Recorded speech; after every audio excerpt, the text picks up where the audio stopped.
Lorsque nous parlons de la marque de la bête, la première chose à laquelle nous pensons est le symbole de l'Antéchrist, le 666, qui sera placé sur le front de ceux qui seront sur terre pendant la grande tribulation. Mais saviez-vous que Dieu a aussi une marque qui sera placée sur le front des gens? La Bible parle d'un groupe de 144 000 personnes qui recevront le sceau de Dieu sur leur front. Mais que signifie recevoir cette marque et pourquoi seulement 144 000 la recevront-elles? Et pourquoi cette marque sera-t-elle sur le front? Dans la vidéo d'aujourd'hui, je vais analyser avec vous cette révélation de la fin des temps pour comprendre ce que Dieu fera avec ces personnes. Et êtes-vous inclus dans cette liste? Je vous invite à regarder cette vidéo jusqu'au bout pour le découvrir. Et avant de commencer, je voudrais vous demander de vous abonner à ma chaîne. Il vous suffit de cliquer sur ce bouton rouge qui se trouve ci-dessous la vidéo, de vous abonner, et à côté apparaîtra une cloche. Il est très important que vous cliquiez sur cette cloche et sélectionniez l'option « Toutes » pour ne pas manquer chaque fois que je publie une nouvelle vidéo. D'accord? Alors, venez participer avec moi. Allons-y alors.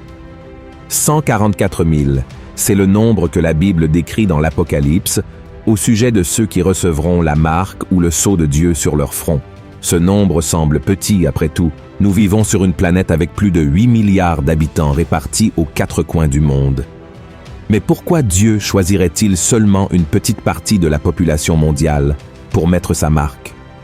Beaucoup pourraient même être anxieux en pensant que c'est un petit nombre de personnes sauvées. C'est pourquoi nous allons comprendre ce que la Bible nous dit à ce sujet. Dans l'Apocalypse, chapitre 7, les versets 2 à 4 disent « Et je vis un autre ange qui montait du côté du soleil levant et qui tenait le sceau du Dieu vivant. Il cria d'une voix forte aux 4 anges, à qui il avait été donné de faire du mal à la terre et à la mer, et il dit, « Ne faites point de mal à la terre, ni à la mer, ni aux arbres, jusqu'à ce que nous ayons marqué du sceau le front des serviteurs de notre Dieu. » Et j'entendis le nombre de ceux qui avaient été marqués du sceau, 144 000, de toutes les tribus des fils d'Israël. Mais qui seront ces 144 000 de toutes les tribus d'Israël? Voyez ce que la Bible dit sur l'identité de ces personnes dans l'Apocalypse, chapitre 14, verset 1. Je regardais, et voici, l'agneau se tenait sur la montagne de Sion, et avec lui 144 000 personnes, qui avaient son nom et le nom de son Père écrit sur leur front. Beaucoup d'hypothèses sont émises concernant ce nombre. Certains pensent que cette quantité serait le nombre exact de personnes qui entreraient dans le royaume des cieux, tandis que d'autres pensent que ces chiffres se réfèrent aux 12 tribus d'Israël qui sont liées aux 12 apôtres du Christ, c'est-à-dire un nombre symbolique représentant tous les hommes et femmes de Dieu, de l'Ancien et du Nouveau Testament. Mais avant d'approfondir cela, nous devons d'abord comprendre ce que signifie le sceau de Dieu et pourquoi il sera placé sur le front. Lorsque la Bible parle de marquer quelqu'un sur le front, elle fait référence à un symbole d'affirmation selon lequel Dieu est le Seigneur et le propriétaire de cette personne. La Bible ne précise pas si ce sceau sera quelque chose de visible, comme un tatouage ou une grande cicatrice. Et comme nous parlons d'un royaume spirituel, ce sceau peut être quelque chose de beaucoup plus profond que les yeux humains peuvent voir. Seul Dieu, qui est notre Père, peut le voir. Mais pourquoi ce sceau est-il sur le front? Comprendre pourquoi. Le front représente notre esprit. Toutes nos pensées et actions en découlent. Notre cerveau est responsable de nos actions et décisions. Et c'est précisément à cet endroit du corps que nous avons la conscience de nos actes. Il est donc très clair pour nous que tous ceux qui recevront le sceau sur leur front seront ceux qui ont pris la décision d'obéir à Dieu et de le servir consciemment. Un autre fait intéressant que nous pouvons examiner concernant la signification d'un sceau concerne son but. Autrefois, les sceaux étaient utilisés pour marquer les documents et garantir qu'ils étaient authentiques. Les rois et les hommes les plus puissants avaient leur sceau, qui était fait avec un symbole gravé sur la bague, qui, en étant pressé sur une masse chauffée, laissait la marque de cette personne, et chaque sceau était unique. Et pour cette raison, le sceau d'une personne ne pouvait pas être confondu avec celui d'une autre personne. De même, le sceau sur le front des 144 000 laisse bien comprendre le but de montrer à qui ils appartiennent. Et une caractéristique de celui qui reçoit le sceau de Dieu concerne également la protection. Celui qui porte le sceau sera préservé de la destruction, qui s'abattra sur la terre pendant la colère de Dieu. pendant la période de la grande tribulation.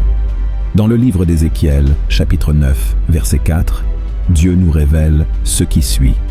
L'Éternel lui dit, « Passe au milieu de la ville, au milieu de Jérusalem, et fais une marque sur le front des hommes qui soupirent et qui gémissent à cause de toutes les abominations qui s'y commettent. » Dans ce passage d'Ézéchiel, nous pouvons clairement voir ce que la parole de Dieu dit sur la protection que ce sceau donnera à ces personnes. Celui qui a le sceau de Dieu sur le front sera protégé et préservé. Dans l'Apocalypse, chapitre 16, la Bible nous dit « Ce qui suit ». Et j'entendis une voix forte qui venait du temple et qui disait aux 7 anges « Allez, et versez sur la terre les 7 coupes de la colère de Dieu. » Le premier alla, et il versa sa coupe sur la terre. Et un ulcère malin et douloureux frappa les hommes qui avaient la marque de la bête et qui adoraient son image.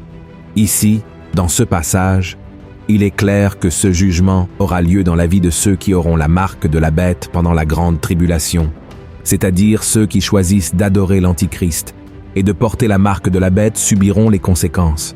Mais ceux qui sont marqués du sceau de Dieu seront libres et protégés de cette affliction. Et vous pourriez vous demander, « Mais pasteur, comment puis-je garantir que je serai l'un d'eux ?» La Bible nous montre les caractéristiques de ceux qui font partie de ce groupe de personnes. Laissez-nous lire ensemble ce qui est écrit dans l'Apocalypse 14. Ce sont ceux qui ne se sont pas souillés avec des femmes, car ils sont vierges. Ils suivent l'agneau partout où il va. Ils ont été rachetés d'entre les hommes, comme des prémices pour Dieu et pour l'agneau, et dans leur bouche il ne s'est point trouvé de mensonge, car ils sont irrépréhensibles. Dans ce passage, il est très clair pour nous que les 144 000 se réfèrent à des personnes qui ont été entièrement dévouées à Dieu tout au long de leur vie. Ce sont des personnes qui ont rejeté le péché et font ce qui est juste. Ces 144 000 sont ceux qui ne se sont pas contaminés et, par conséquent, représentent le meilleur de l'humanité. Ils seront en train d'évangéliser et d'annoncer que les gens doivent se repentir de leurs péchés et croire en Jésus comme le seul sauveur pour être sauvés. Mais est-ce que le reste de la population qui sera ici sur terre pendant le règne de l'Antichrist et qui ne fait pas partie de ces 144 000 sera exclu du royaume des cieux? Non, les gens auront la chance de se repentir et de croire que Jésus est le Fils de Dieu. Et la Bible dit qu'une multitude de toutes les nations, et non seulement les Juifs, sera sauvée pendant cette période difficile de l'humanité. Voyons ce que dit la Bible dans Apocalypse chapitre 7. Et il a dit: Après cela, je regardais, et voici, il y avait une grande foule que personne ne pouvait compter, de toute nation, de toute tribu, de tout peuple et de toute langue. Ils se tenaient devant le trône et devant l'agneau, revêtus de robes blanches et des palmes dans leurs mains. Et l'un des vieillards prit la parole et me dit: Ceux qui sont revêtus de robes blanches, qui sont-ils et d'où sont-ils venus? Je lui dis: Mon Seigneur, tu le sais. Et il me dit: Ce sont ceux qui viennent de la grande tribulation. Ils ont lavé leurs robes et ils les ont blanchies dans le sang de l'agneau. Et quand la Bible parle de sceaux, elle ne mentionne pas seulement ceux des 144 000. À plusieurs reprises, il est révélé que tous ceux qui ont accepté Jésus ont déjà reçu le sceau du salut du Saint-Esprit, comme nous pouvons le voir dans 2 Corinthiens chapitre 1, verset 22. Et celui qui nous a fermis avec vous en Christ et qui nous a oints, c'est Dieu, lequel nous a aussi marqués d'un sceau et a mis dans nos cœurs les arts de l'Esprit. Alors, mon frère, si tu as accepté Jésus comme ton sauveur, tu as été scellé comme sa propriété.